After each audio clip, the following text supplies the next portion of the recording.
Bom dia, meus amados irmãos, a graça e a paz do Senhor Jesus, louvado seja sempre o nome do Senhor. Nós vamos às meditações do Catecismo Maior de Westminster. Hoje a pergunta 77. E a pergunta 77 é a seguinte: em que difere a justificação da santificação? Segue a resposta. Ainda que a santificação seja inseparavelmente unida com a justificação, contudo, elas diferem nisto. Na justificação, Deus imputa a justiça de Cristo, e na santificação, o seu Espírito infunde a graça e dá forças para a exercer. Na justificação, o pecado é perdoado.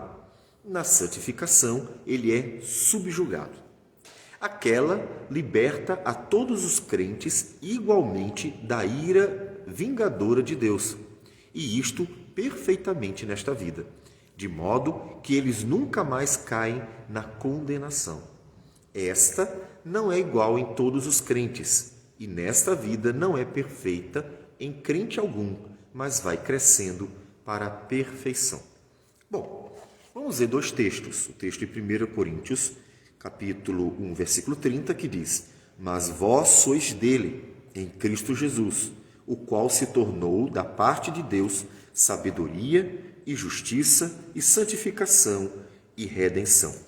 E 1 Coríntios, capítulo 6, versículo 11, diz assim: tais fostes alguns de vós, mas vós vos lavastes, mas fostes santificados, mas fostes justificados em o nome do Senhor Jesus Cristo e no Espírito do nosso Deus. Pois bem, nós temos que lembrar que o propósito de Deus para o seu povo é que o seu povo seja santo. Então, Deus está restaurando a criação. A restauração da criação, e a restauração mesmo de tudo cósmica, ela implica na santificação da criação, ou seja, eternamente tudo que Deus criou será santo, em todos os sentidos. Pois bem, então este é o propósito do Senhor. E primeiro, Hebreus 13, versículo 12, nos diz o seguinte: por isso foi que também Jesus, para santificar o povo, pelo seu próprio sangue, sofreu fora da porta. Então, ele tem esse propósito de ter um povo santo, uma criação inteira santa. E para tornar este povo santo, Deus justificou por meio do pagamento da dívida na cruz. Então, lembre-se, o pagamento da dívida na cruz é a justificação. Então, Deus justificou, tornou justo. E Deus também santifica este povo por meio do operar do Espírito Santo. Então, o Espírito Santo opera. Observe que eu usei justificou no passado para dar a ideia de algo feito. E Deus santifica no presente para dar a ideia de algo contínuo. São os aspectos do verbo. Um aspecto perfeito, um aspecto ainda imperfeito, ou completo e incompleto. E quais são então as diferenças? Qual é a diferença entre a justificação e a santificação, que é o ponto da nossa pergunta? Veja que ambos trabalhando juntos, não tem como separar, porque a santificação está unida à justificação e depende dela, inclusive. Sem a justificação não haveria santificação, porque se o pecado ainda estivesse em aberto, ou seja, a dívida estivesse em aberto, então não teria como santificar o pecador. Bem como também a justificação, em hipótese alguma, ela pode ser dissociada da santificação, porque o propósito não é apenas pagar a dívida, mas é tornar o ser santo, santo em todos os sentidos, ou seja, justo, porque não tem mais dívida, e santo porque o próprio comportamento também é santo. Então, quais são as diferenças? A justificação é um ato, ou seja, aconteceu em um momento, é um ato único e completo. Então, vamos ver Hebreus, capítulo 9, Hebreus 9, versículo 24 a 26, nos diz assim: porque Cristo não entrou em santuário feito por mãos, figura do verdadeiro, porém no mesmo céu, para comparecer agora por nós diante de Deus. Nem ainda para se oferecer a si mesmo muitas vezes, como o sumo sacerdote, cada ano entra no Santo dos Santos com sangue alheio. Ora, neste caso seria necessário que ele tivesse sofrido muitas vezes desde a fundação do mundo.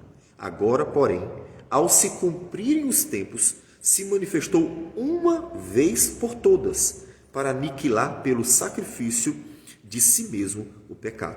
Veja a comparação. Enquanto o sacerdote se oferecia continuamente, mostrando a ineficácia do sangue dos animais, que não eram capazes de perdoar os pecados, eles eram apenas figuras que apontavam para Cristo. Cristo, todavia, uma única vez se entregou, uma única vez sofreu, morreu e ressuscitou, uma única vez se achegou diante de Deus com um sacrifício já realizado. Tudo foi feito. Então, a justificação é um ato único e completo. Cristo pagou totalmente a dívida de Adão de uma única vez. Então, Adão pecou e, portanto, ficou uma dívida para com Deus. Até porque Deus disse, no dia que pecar, morrerá. Todo homem é uma palavra dita ao ser humano em geral. E lá no Éden, Deus disse que ele certamente morreria se ele comesse do fruto, que é exatamente a confirmação, se confirma na palavra posterior de no dia que pecar, morrerá. Então, o pecado trouxe a morte. E a dívida ficou em aberto até o momento em que Cristo foi lá e sanou. Só que uma vez que ele pagou a dívida, está paga a dívida. Então, foi uma única vez. É um ato único e completo, é a justificação. Cristo pagou totalmente a dívida de cada membro do corpo de Cristo, ou seja, a dívida de cada membro da igreja, do povo de Deus, de todas as gerações. Todo aquele que creu, todo aquele que está unido a Cristo, aqueles que vão viver na eternidade. Então veja que no pagamento da dívida há duas questões. Uma, ele pagou a dívida lá do iniciozinho, que foi a dívida deixada por Adão e herdada pelos seus descendentes. E ele também pagou a dívida de cada um, porque não só Adão pecou. Uma vez que todo mundo tem a marca do pecado, tem também as implicações, Então a dívida de cada um. E uma vez que tem a dívida de cada um, ele pagou o pecado também de cada um. E é isso várias vezes? Não, também uma única vez. Então foi unido, a dívida, ela foi um pacote. O pacote era a dívida original, que foi a dívida deixada por Adão, e a dívida de cada um dos que foram unidos a Cristo. Então, juntou todo esse pacote e Jesus pagou de uma vez só. Ou seja, a morte dele foi no lugar de muitos, e não apenas de um só. Então, ele pagou de uma vez só, em um único ato, a crucificação. Ele pagou a dívida completa. E uma vez que pagou a dívida, então Cristo nos tornou justos diante de Deus e livres da ira vindoura. O que é ser justo diante de Deus? É um juiz olhar para alguém que está sendo acusado e o advogado de defesa mostrar que a dívida, na verdade, foi paga diante do juiz. Seu juiz, apesar das acusações do advogado de acusação, que no caso é Satanás, o Jesus chega como advogado de defesa diante do juiz e diz assim, mas a dívida está paga, está aqui. Portanto, aquela pessoa que está na posição de réu, que é o ser humano, e no caso específico, cada cristão, cada crente, ou cada pessoa unida a Cristo, está justa diante de Deus. Ela não é vista como condenada, ou como culpada, ou como merecedora da punição. Ela não é vista como alguém que está em dívida e que o juiz precisa aplicar a punição. Ela é vista como alguém justa. Esse rapaz precisa sair daqui. Leve-o em paz. A dívida dele já foi paga. Já foi sanada, já foi resolvido todo o problema. Então, deixe ele ir em paz. Então, a dívida paga, nos tornamos justos diante de Deus e livres da ira vindoura. Então, essa é a justificação, um ato único e completo que Cristo realizou na cruz. E a santificação? A santificação é um processo. Veja a diferença. A justificação é um ato, aconteceu em um único momento, e já aconteceu no passado. E a santificação é um processo que leva a vida inteira. Ou seja, é um operar do Senhor pelo Espírito Santo em nossas vidas. 2 Coríntios, capítulo 3, versículo 18, nos diz o seguinte: e todos nós, ou seja, aqueles que estão unidos a Cristo, com o rosto desvendado, ou seja, já vendo a realidade, vendo, iluminados pelo Espírito Santo, não mais cegos para a salvação, contemplando como por espelho a glória do Senhor, ou seja, não nitidamente, ainda não estamos contemplando a Cristo face a face, somos transformados de glória em glória na sua própria imagem, como pelo Senhor, o Espírito. Estamos sendo transformados de glória em glória. Veja, dá a ideia de algo que está acontecendo. E Ele está operando, está transformando nossas vidas. Por quê?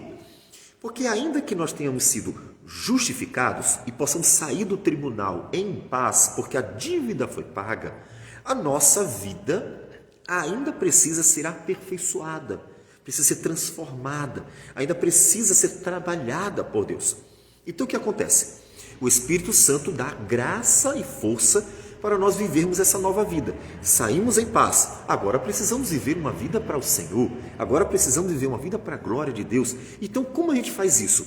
O Espírito Santo vai dando graça e força para vivermos uma vida para a glória do Senhor.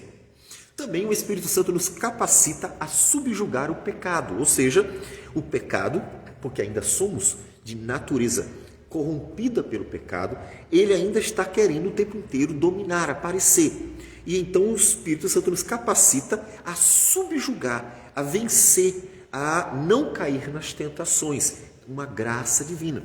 Por isso que na oração do Pai Nosso, Jesus nos ensinou a orar assim: livra-nos do mal, não nos deixes cair em tentação.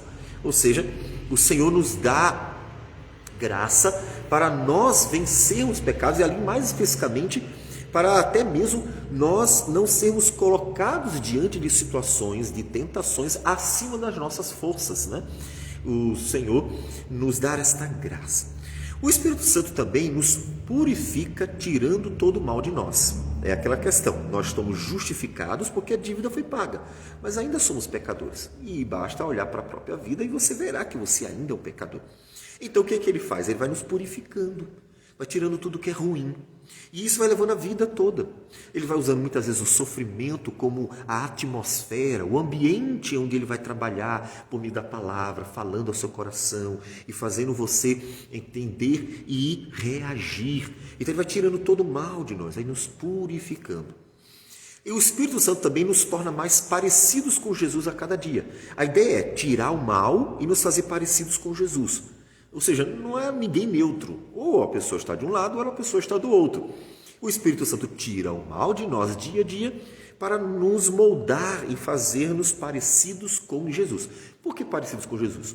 Como Paulo diz em Efésios, ele é o varão perfeito. Ele é aquele que é completo, é perfeito, é santo. Então, ele é o modelo, ele é o parâmetro. E nós vamos nos tornar parecidos com ele.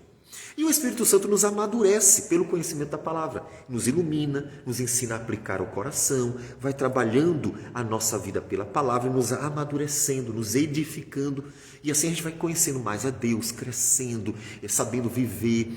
Esse operar do Espírito Santo nos torna mais sábios, mais maduros e mais capazes até mesmo de servir ao Senhor. Esse é o trabalhar do Espírito Santo. Então, lembre-se, a justificação é um ato único e completo, realizado na cruz do Calvário. Mas a santificação é um processo que pelo Espírito Santo e pela palavra vai sendo operado em nós dia a dia e leva a nossa vida inteira. Vamos orar.